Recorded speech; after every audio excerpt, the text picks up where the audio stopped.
When a volatile T-square collides with August 28 full moon, powerful cosmic energies will challenge us emotionally, mentally, spiritually, and physically. Are you ready to be shaken and stirred? Everything happening is for our benefit, and in every grey cloud lays a silver lining. Hey there, Truth Seeker. Welcome to the Star Kittens community where we discuss 13 sign astrology. Are you in alignment with your divine design? Do you want to master the metaphysical reality? Open the doors of perception. Each planetary body is an archetype, a template, if you will, that helps us interpret human behavior and the world around us. The more awake and aware we are, the more synchronicity will show up in your life. Our focus today is the Aquarius full moon in the T-square with Uranus in Taurus. To help us reach more souls with this important message, please like, share and subscribe. There's a lot going on, so let's jump in. Kia ora, David. Kia ora.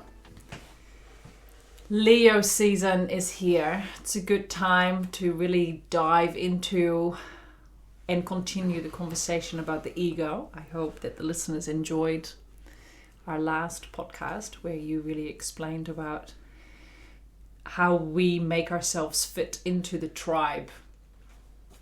And today we are discussing the full moon that's happening in August on the 28th of August, where the sun will sit at 16 degrees Leo and opposite the moon is sitting at 7 degrees Aquarius. People listening might think, isn't the end of August actually Virgo? But we use the true position of the planetary bodies, and the sun travels through Leo from August 10 until September 15. So what other things, little treasures, would you like to share with us about Leo today? Well, I'm not going to repeat what we talked about in the last podcast where we did a huge deep dive into Leo. So I encourage our listeners and those who are first-time visitors to our content to go back and listen to that, because really this is almost like a part one and a part two, and that was the part one as foundational. And while you will gain and draw, those listening will gain and draw plenty of insight from today's podcast and discussion, the other one will actually enhance and embellish everything that we're talking about. And just before we go further, I was laughing because when I saw this 13 sign, it's called the genetic matrix, but 13 sign human design charts that you'd printed out, and I had to laugh because actually completely randomly and in a parallel reality, I had typed in to the internet because I was curious about, I just typed in 13 sign psychology and it came up with this. So you were looking at it and I was looking at it, and I was about to tell you, this was yesterday, but I forgot I was about to tell you all about this, and here are these charts sitting here.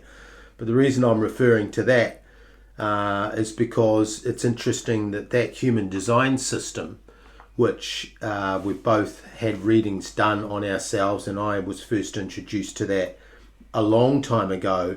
But one of the divergences between the human design system, which people use to understand themselves, and therefore their ego, and therefore their Leo and their Mercury energies, or the Mercury mind, and how we express ourselves. Of course, human design is one of the pathways that can be achieved. Even that system is recognizing that there is a place for a 13 sign human design system. So I look forward to having a look more into that at a separate time, not for this discussion, but I just thought that I would point out that even in that system, that human design system has been going for decades, I believe.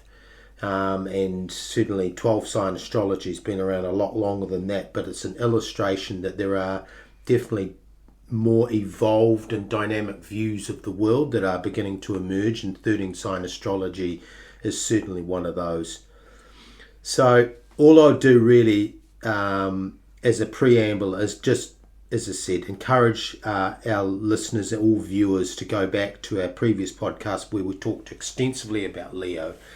But I'll just touch on what I think was the essence of that discussion, was that the Leo, as we define it, as we interpret it, is very much tied up with, obviously, identity, confidence, self-expression, and a sense of self. But to get to our identity, our confidence, self-expression, and our sense of self, our sense of who we are in the world, how we feel and how we project ourselves in the world, it's important to understand how the personality and the ego is constructed. And that's what we did last time. And there are three aspects to our personality or our Leo energy. And part of that is what the psychologists call the id, which is we assign to the moon energies, which is the unconscious mind. And within the unconscious mind, of course, there is a lot of unknowns. There is a lot of stuff. And we were talking about that this morning in the car, where the moon energies, by nature, because it represents what we call the soul, or the repository of soul, transcends time and space. So when we are dealing with the moon energies, whether it's a full moon or a new moon, we always have to understand that there is an aspect of ourselves that we are unaware of, and that could be triggered or charged up, as it were, and that psychic or emotional insights or dreams can come to us that come from the moon energies. And in this case, I think it's rather interesting, delicious even is the word I would use, that in a follow-up to a solar eclipse, that the moon this time is in Aquarius. So it's almost like, okay, so we had the entree, now we've got this part of the meal to digest, and we look at both Leo and the Sun in opposite signs, whereas last time they were both in the same sign. So obviously the moon has moved to the opposite side, and the fact that it's in Aquarius opens up another sort of level of this discussion. But if we just go back to this lion and lioness energy of Leo, our identity, our confidence, our self-expression, and we understand the part of our identity and confidence, self-expression is this moon energy, which the ego, as we described it, is actually mediating between, almost keeping a lid on our subconscious urges and desires and drives and rage and sadness and everything else that's in there.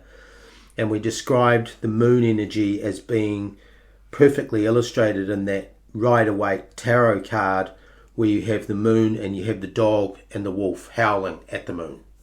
And of course the dog represents the tamed mind and the wolf represents the untamed mind. And we will touch a little more on those two aspects of the subconscious or the moon in a moment. Suffice to say that the ego sits, which is part of both the mercurial mind and the Leo energies, come together as ego, and it sits as a mediator or an intermediary between our moon energies, which is our subconsciousness, and then what's called the superego, which we assign to Saturn.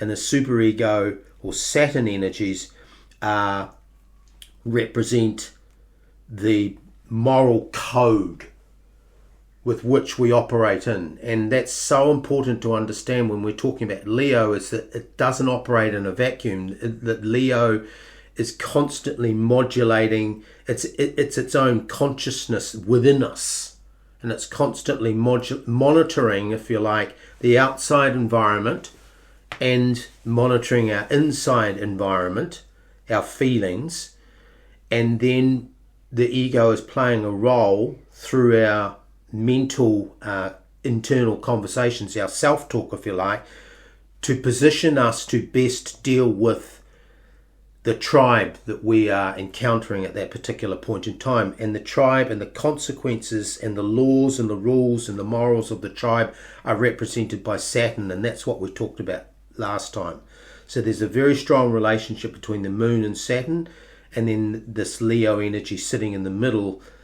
And it's interesting at this particular reading that we've got the sun right alongside Mercury as well, as if to say, here's another confirmation of what we talked about last time and how we described the construction of the ego. And I said it wasn't just the Leo energy, it also was the Mercury energy, because when we're dealing with ego, we are dealing with a consciousness that is constantly calculating the best way to behave in a given situation.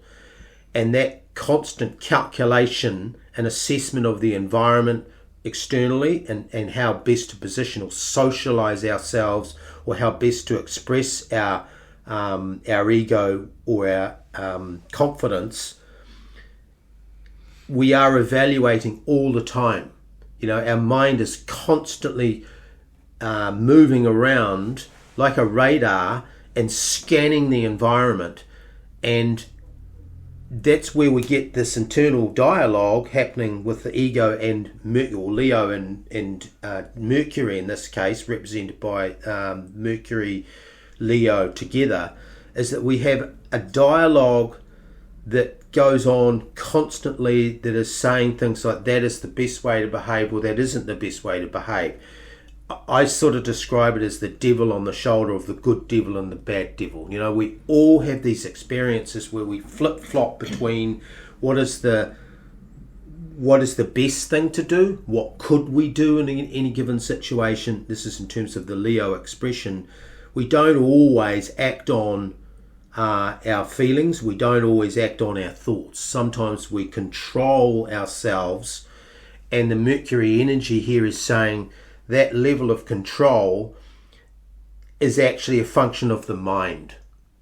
It's actually a function of a calculation that's been made, an assessment that's been made mentally and intellectually, that evaluates, and even we judge ourselves internally. But what we're actually doing, as we got to last time, was that internal judgment which says, this is the best way to behave in any given situation when we're dealing with any particular tribe or group or collective or community or team or neighborhood, or any Aquarian energy that we're dealing with and encountering.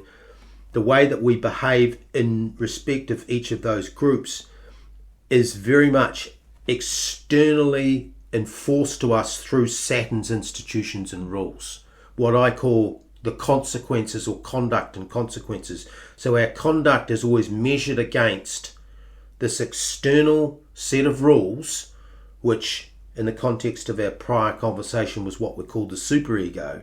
And that external set of rules sometimes mitigates the way that we express ourselves.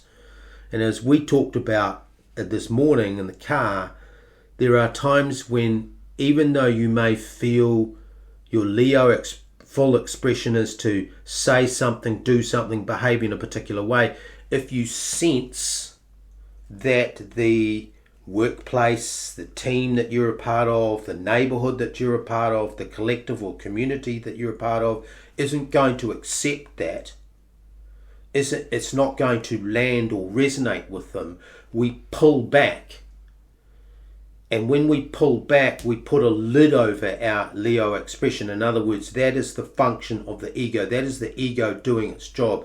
But the ego is actually a function of Mercury. And so we have the Sun-Mercury energy right together, right alongside each other, reinforcing the idea that we should be and ought to be making regular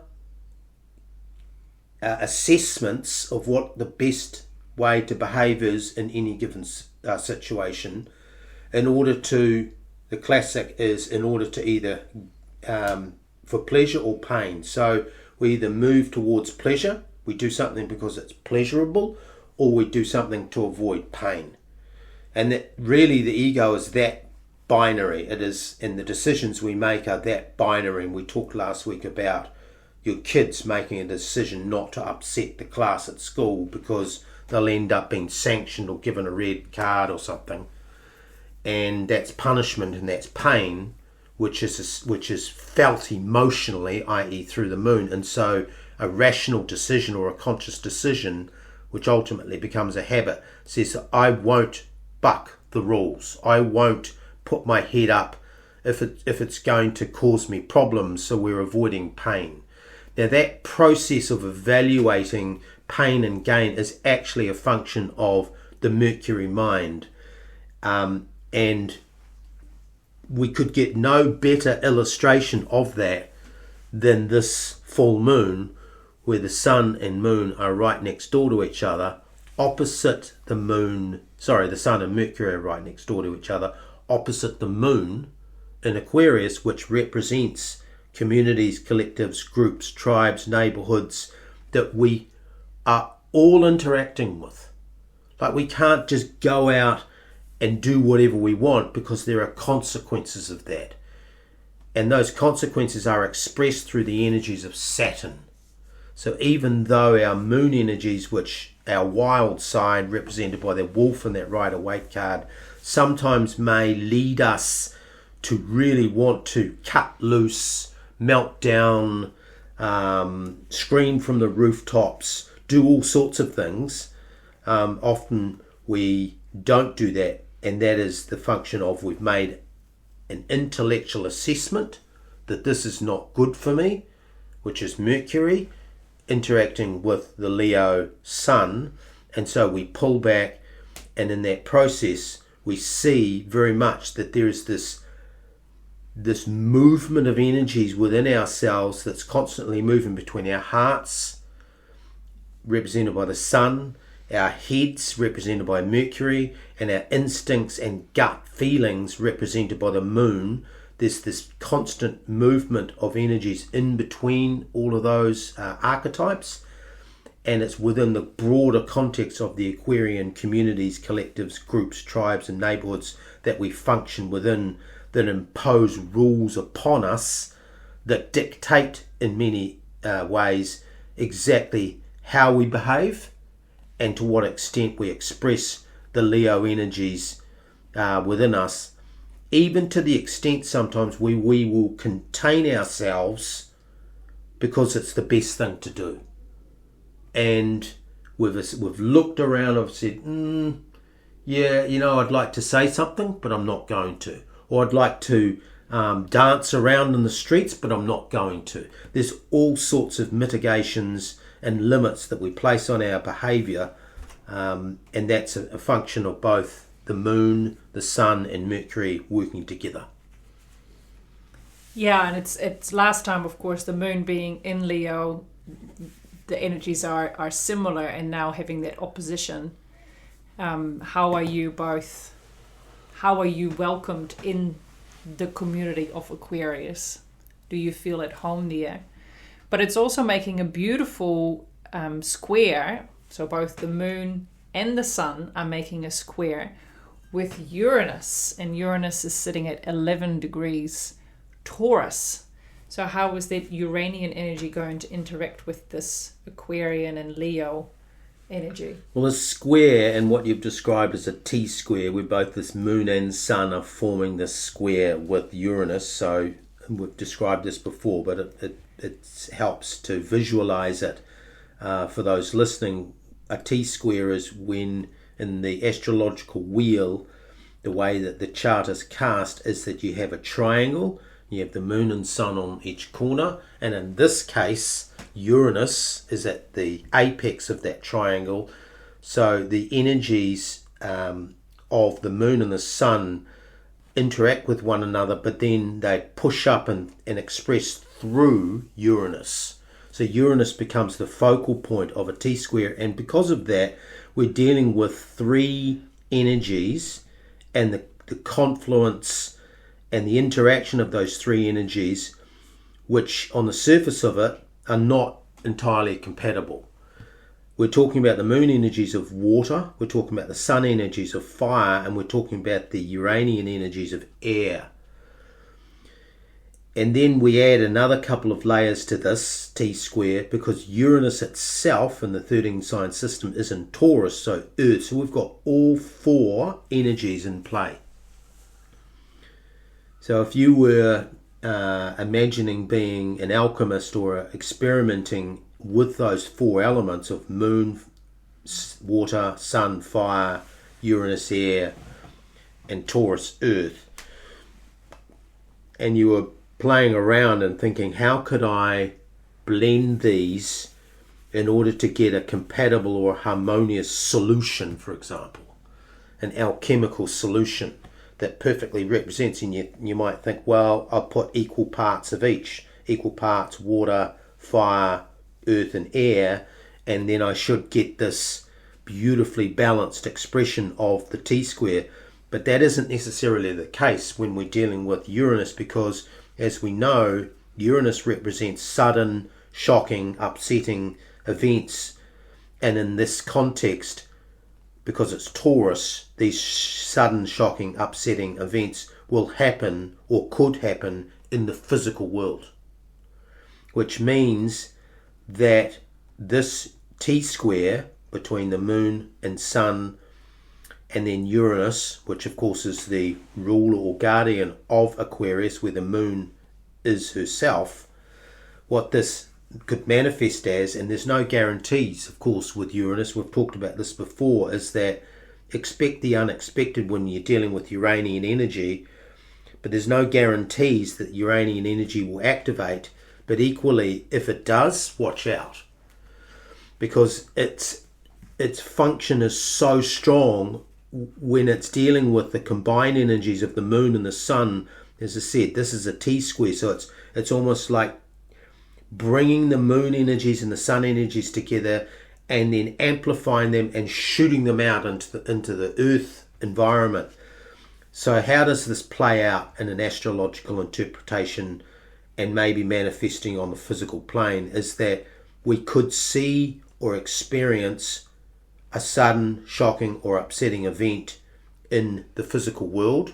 So that is, in this case, because it's Aquarian energy with the moon and Uranian energy, which is the ruler of Aquarius, the way I interpret that, where that could show up is in communities, is in collectives, is in groups, is in teams, is in tribes, is in neighborhoods. Wherever there are groups that are coalesced, i.e. Aquarian energy, that's where this could show up. So we could see suddenly something happen. Now what it is, who knows?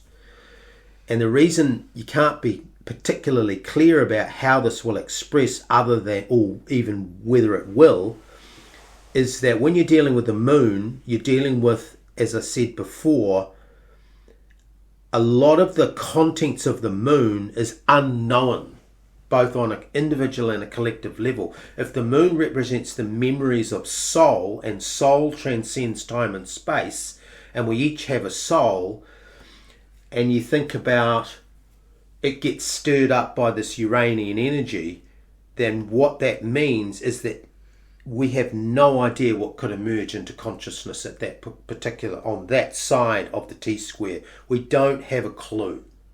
You don't know individually, and we certainly don't know collectively. So this could come at us at a big picture level as something in the physical world. But Taurus also refers to not only the physical world or our environment, our immediate environment, it also refers to our body, to our physical body.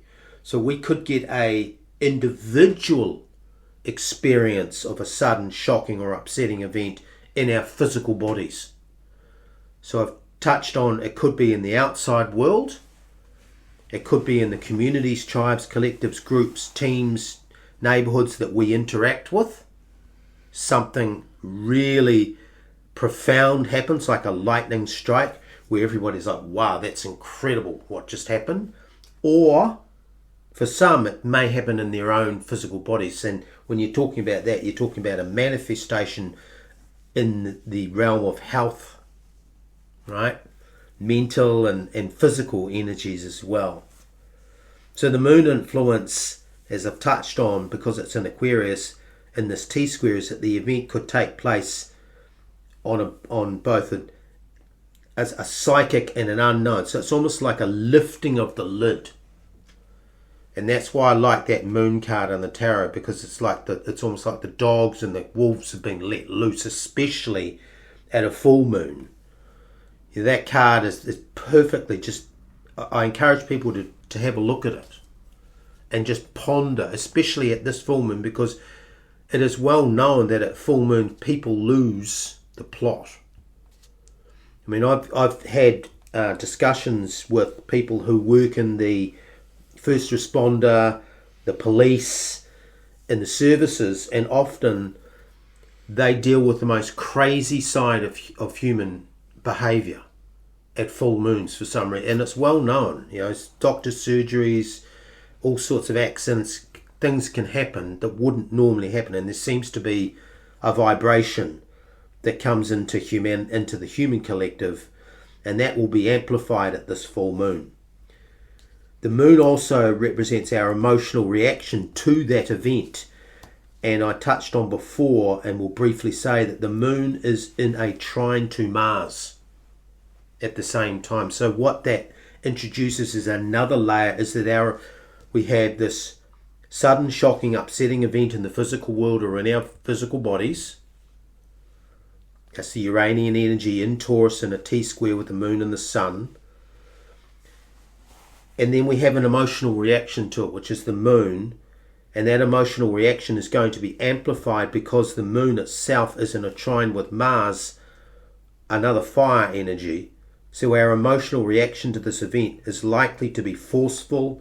It could be angry. It could be violent. It could be hugely upsetting and profound. The only good thing about that trine to Mars between the moon, in this case, and Mars, is because it's a trine that tends to be a benevolent type of disruption. So put another way, there will be a silver lining in the grey clouds. As one door opens, another will open. As closes, another will open. Whatever happens will turn out for the best. But the Mars energy will force us to, and then we look to the other side when we've got the moon conjunct Mercury, this will force us to communicate, to talk about, and to release our reaction to this external event or this physical change that we have. So a classic example would be somebody might, and I dare I say it, they might suffer a really bad heart event or health event, because this is just, it's fated. Uranian energy feels fated. It feels like this is destiny. But depending on their mindset, it will work out for the best. And people often have that wisdom in hindsight where they go, it was terrible at the time whatever happened, but I look back on it as actually a turning point in my life. And it worked out for the best. It was a positive experience. So there will be, or could be, or maybe, or may not. Equally, nothing may happen. But we're just doing an interpretation. So the interpretation is that Uranian energy, with all of this Aquarian energy as well, and the moon and the sun conjunct Mercury on the other side, is that something has to shift. Uranus and Taurus, something has to shift in our environment. That the message of this is that we are attached to or fixed to something physical, or we've been ignoring something in our body or in our environment or in our surroundings. And that could be on an individual or collective level. Uranus represents realization and revelation. Something is going to be brought to our attention, something that we need to resolve. The Mercury Sun energy on the other side says it's not going to be enough just to ponder and contemplate this. We have to talk about it, Mercury. We have to deep dive and analyze it, Mercury. We have to engage our mind, not just our emotions. So we are going to get rocked emotionally, potentially, either collectively or individually, and if you are in that situation and it feels fated, know that it's going to work out for the best, provided you engage the Leo Sun and the Mercury energy on the other side, which is confident introspection and analysis and, frankly, vigorous discussion, like having an honest discussion with people around you. So just to summarize and close, this is going to be likely this what's in the stars, and that's what this is about, is there's two sides to this T-square. There's a personal side, that's the Sun and Mercury, and then there's a collective side, which is the Moon in Aquarius. The Sun and Mercury is encouraging us to talk about and think about this event and to analyze it and get into the detail, and, in other words, to engage our brains. The Moon energy is about, because you have Mercury Moon together, or in an opposition, but together, is to engage emotional intelligence. And I thought a good place to wrap this up would be, what is emotional intelligence? When you have the Moon and you have the opposite sign of its opposite, Mercury, we are talking about emotional intelligence in reaction to a sudden shocking event that takes place either in our physical bodies or in the communities, collectives, groups, tribes, neighbourhoods and teams that we are a part of. So emotional intelligence is the ability to understand and manage our feelings, as well as recognise and influence the feelings of others. That's the tribe. That's the two-sidedness of this full moon illustrated right there. The core components of emotional intelligence are self-awareness. This is where the Mercury Moon really kicks in, is knowing how we feel, but also knowing how we think. And then assessing how our actions affect other people, i.e. the tribe. Another component of emotional intelligence is self-management. That is controlling those impulsive actions and those impulsive desires and drives that we have within us, which come from the Moon, and I've talked about that before. But then adapting to what's going on, that's your Mercury energy. Mercury is incredibly adaptable. Another component of emotional intelligence is social awareness, which is about showing empathy and understanding of the emotional needs of others. So you may be around somebody who experiences one of these Uranian awakenings, and to be emotionally intelligent when they're discussing it with you is to show them empathy and understanding of their emotional needs, which is the Moon. And then we have relationship management as a big part of emotional intelligence. Of course, this again speaks to the tribes and the groups and the Aquarian energy.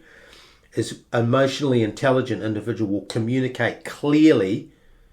They will also work well in teams and groups and collectives, and they will be very good at resolving conflicts because they can see both the emotions and the intellectual influences at play. When we develop intellectual or emotional intelligence, we build trust and we deepen personal bonds. That's so much is talking about how we react to these Uranian disruptions. If you are a leader or you're somebody who's in an authority position, leaders with high emotional intelligence inspire others. And finally, there's a comment here that unlike fixed intelligence, what we determined as IQ, which people will typically assess as Mercury, emotional intelligence actually can grow at any stage, and it is developed through practice. So it's not something that kids come in with necessarily. It's actually something that you consciously develop, and which means that it doesn't matter what age you are. If you're listening to this and you are experiencing off the back of the solar eclipse something that really moves in the physical world, either individually or around you, then it's also the message here is that we need to engage emotional intelligence in order to navigate our way through it. And what a gift it is to know about emotional intelligence, and being able as a parent help the children strengthen that part of their life so that they understand themselves and the people around them better. This was really exciting and such a beautiful follow-up to part one, as you say, that we did.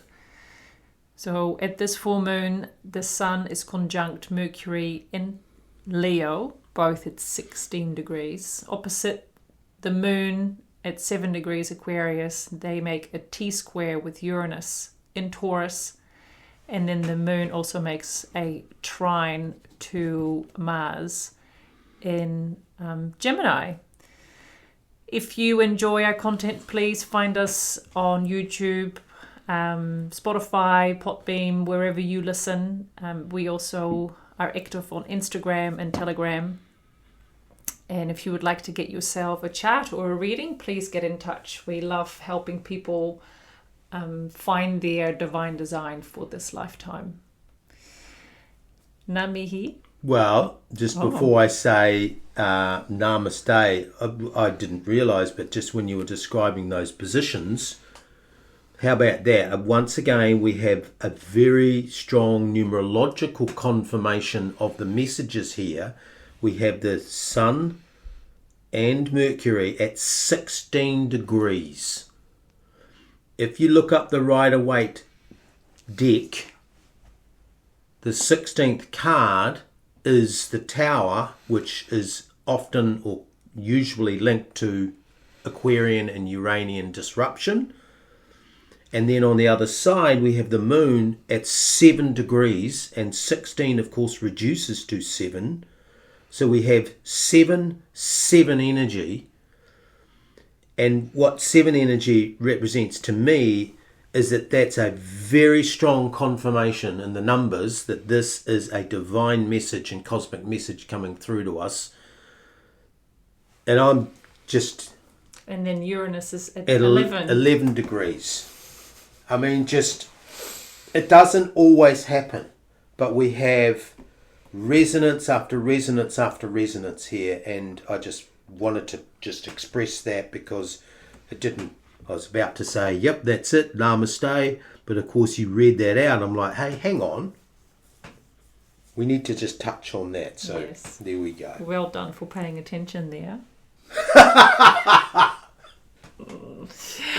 Ngā mihi. Namaste. Until next time.